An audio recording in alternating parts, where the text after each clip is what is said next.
मैं doctor SP Singh अपने 30 साल जीवन के 30 वर्षों के अनुभवों के आधार पर जो भी हमने माइक्रो इंटरप्राइजेज़ या स्मॉल इंटरप्राइजेज़ के क्षेत्र में जो कार्य किया है, उसमें हमने जो महसूस किया कि कुछ लोग जो भी मन में आता है या दूसरे का देखते हैं, इस चीज़ से फला आदमी बहुत कुछ कमा रहा है, बहुत पैसा पा रहा है, या किसी के सुझाव पर कि आप ये कर लो, इससे आपको बहुत मुनाफा होगा, और वो उनकी बात को मान करके बिना किसी अनुभव के, बिना किसी एक्सपोजर के वो कार्य शुरू कर देते हैं। जीवन में सफलता हासिल करने के लिए या अपने उद्योग बिजनेस में सफलता हासिल करने के लिए क्या आपने कभी सोचा कि सफलता पाने के मूल मंत्र कौन कौन से हैं? क्या आपने उन मंत्रों को अपनाया? यदि नहीं तो आज जानें और सफल होने के लिए उन मंत्रों को अपनाएं। पहला, सर्वप्रथम कार्यों एक्टिविटी की सूची बनाएं। किसी उद्योग को प्रारंभ करने के लिए क्या क्या करना है। दूसरा, उन कार्यों को पूर्ण करने के लिए किन किन सामग्री की आवश्यकता है, इसकी भी सूची बनाएं। अब जो आवश्यकताएं हैं उनमें से क्या आपके पास है, क्या नहीं है, इसकी एनालिसिस करें, इसका चिन्हांकन करें।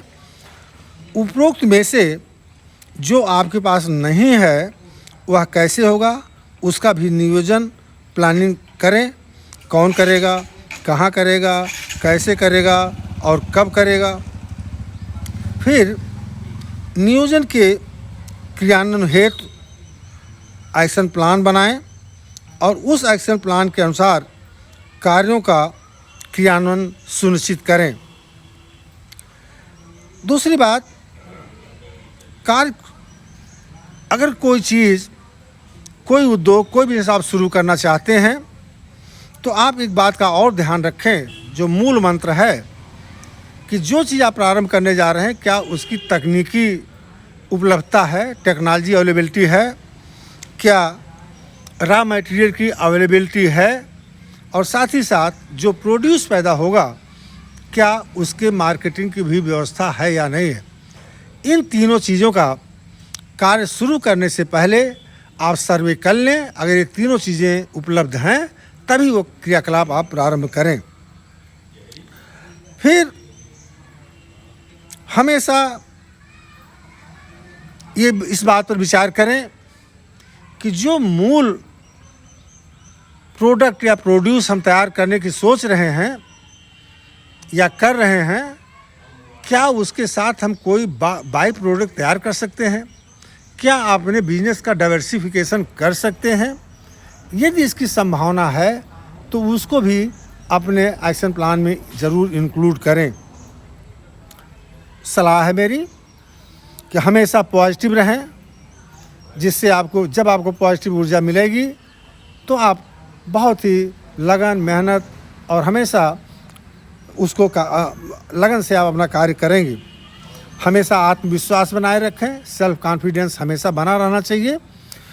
नेक्स्ट, व्यवहार कुशल एवं सरल एवं मृदुभाषी बने। यदि कुछ लोग आपके ऊपर कमेंट करते हैं, कमियां निकालते हैं, क्रिटिसाइज करते हैं, उस पर बहुत गौर न करें, आप अपना आगे बढ़ते रहें। स्टाफ को जब लोग देखते हैं कि जो हमारा स्टाफ काम कर रहा है, अक्सर मैंने देखा संस्थाओं में, किसी कंपनी में, लोग स्टाफ को अपना नौकर समझते हैं मैं उनको पैसा देता हूँ, मेरे तनख्वाह पे पलते हैं, उनको उस भावना से ट्रीट करते हैं। जबकि सत्य ये है कि जो स्टाफ है वो आपके लिए काम करता है, जो ओनर है, जो डायरेक्टर है, जो CEO उसके लिए काम करता है, और जो भी कंपनी का या किसी संस्था का विकास होता है उनकी मेहनत से होता है।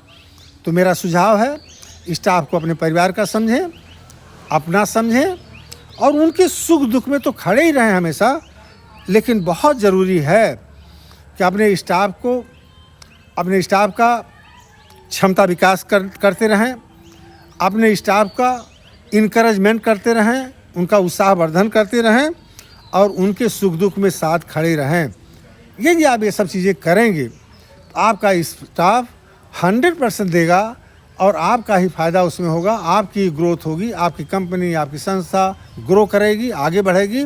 तो हमेशा स्टाफ को अपना समझ करके उनके साथ मृदुभाषी बने, उनको किसी के सामने कोई ऐसी भाषा ना बोलें जिससे वो डिमोरलाइज हो।